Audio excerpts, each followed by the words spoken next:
Line मेरा निर्गुण गीत की आप लोग गौर करते चलेंगे। पहली लाइन है, अरे पांच रंग छोरियापन, शरीर 5-25 प्रकृति से इस शरीर बनल बा। तो भाव है क्या, अरे पांच रंग छोरियापन, अरे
प्राण छूट जाइए बच्चों, घर परिवार आस पास के लोग छाती पीट पीट के लोग। बड़ी ऊंची लाइन है, जरा गौर करेंगे कि पीछे आंगन नहीं, अरे पीछे आंगन नहीं,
अपने धरती का संस्कार हो का लाली रंग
ये धरती पर कैसन कर्म को के आयल हो कुछ का कह तड़ाओ भड़ा कर हिसाब देना हुई। कुछ लोग मर जाला तो लोग कहला कि बड़ा सुंदर आदमी रहो, बड़ा नीक से बोली हो, बड़ा प्यार से बोली हो। और वह कुछ लोग ऐसा मर जाला कि जैसे गरियावे लागला तो बड़ा हिसाब देना हो। ये बदे लाइन है क्या? अरे चमलो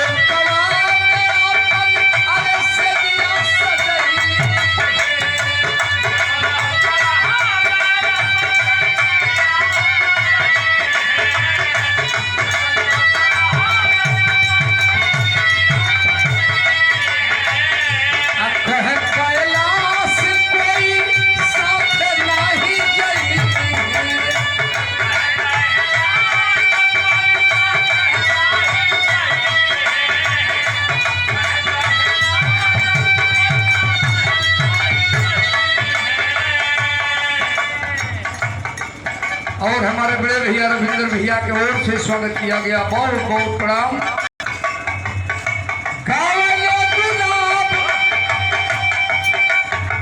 अरे कवले गुलाब मनवा फेर भइले सुगंधा, कवले गुलाब मनवा फेर भइले सुगंधा। एक दिन पिजड़वा